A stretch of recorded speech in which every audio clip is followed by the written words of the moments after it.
After a little hiatus, we're back, and we're not dealing directly with Roz right now. Instead, we're following the fallout of Jerome's fall as we get the Joker gang. Welcome to the heart of the stories we tell. My name is Rob, and tonight I will be reviewing Gotham, episode 20 of season 4, This Old Corpse. And based just on the beginning, I can't believe we didn't call it Last Will and Testament, or Of Not Sound Body, or Of Not Sound Mind, something like that. But either way, there's a lot going on in this episode, a lot more than meets the eye.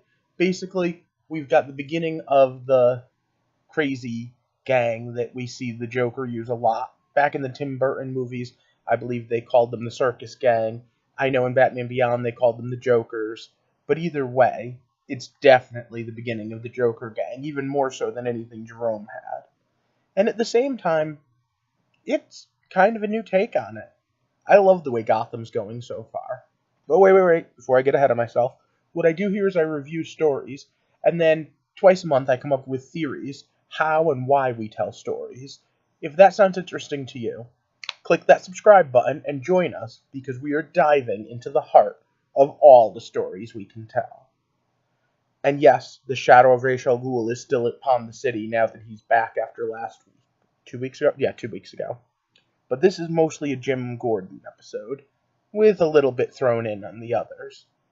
And it is one that took me by surprise by where it went. So let's get started with this. So once again, it's stop. Spoiler time. Ba-da-na-na. Ever since this all started with the breakout at Arkham, I've been wondering where they were going with this. What was going on?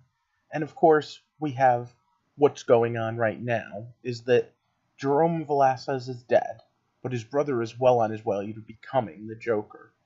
And part of that is by spraying him with fear gas, mixed up super poly fear gas. But either way, it's also the Joker venom. And I'm curious which way they're going to go with that entirely, but for right now, his last will and testament is all about causing chaos, which of course is pretty much like Jerome's standard operating procedure. Of course, Gordon quickly realizes that part of the problem here is that Jerome likes misdirection, and calls him on it. But then there's also the subplot where Lee is under arrest and Riddler's going to free her, and what was the fishing line for? And then the subplot where Bruce is meeting with Jerome's brother and finding out just how crazy he is.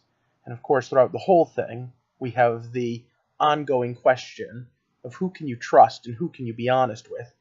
And now the question is, can you even trust your own mind? Now, like I said at the beginning, that's far from the only story going on, but we didn't really get much of the Roz Barb stuff for tonight. We did push on with the whole Penguin thing, but that fits into the whole who can you trust, can you even trust your own mind theme that ran through tonight's episode. So Jeremiah believes that Bruce is really Jerome, and that he's taken his face and somehow become him. Which, yeah, has all sorts of levels of paranoid crazy, but to be fair, they live in Gotham where even the most paranoid person may not be wrong all of the time. In fact, it reminds me, I used to run late for a Sunday game because I used to work on Sundays, and whenever I got there, I'd always have my character ask, where's the craziest, most outlandish place that the others could have gone? And then I went there, because no matter how crazy I thought, somehow the people who were playing that game before I started were crazier. And I bring it up because that's tonight's episode in a nutshell. No matter how crazy you think one person is, the next one's twice as crazy. And that's true with Riddler and Lee and their plan. That's true with Jeremiah, that I keep wanting to call Jerome, and his plan. It's true with everything.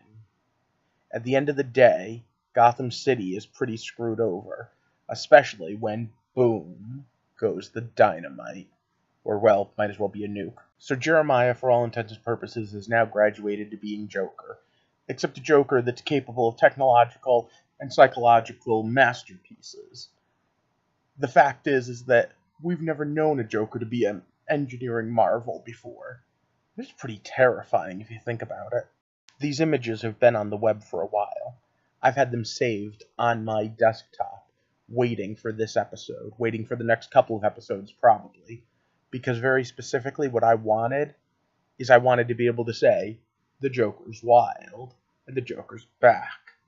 I loved the reveal when he was wiping off the face paint and it was the fake ripping the face off, but I loved even more when he admitted to Bruce, "You're my best friend." Because if that's not the Joker in a nutshell, Batman's best friend. Now, we have two.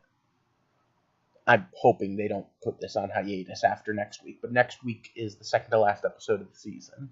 Gotham is in a shit ton of trouble. In fact, it's probably in the worst trouble it's been in yet, and that's saying a lot. But remember, Rice said that there was a cataclysm coming, one that would forge Bruce into a dark knight, and we still have quite a few other tricks up our sleeve.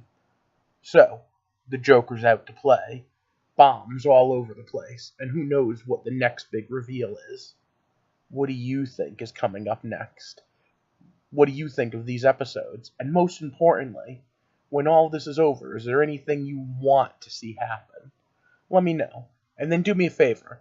Shoot me a thumbs up, like this video, and share it. Let other people know that I'm talking about Gotham. And if you haven't already, click that subscribe button. Join our little community here, one where we explore what it means to be a storyteller, what types of stories matter, why and how we tell stories, and most importantly, how we're going to get to the heart of Batman in Gotham. I hope you have a good night, and thanks for watching.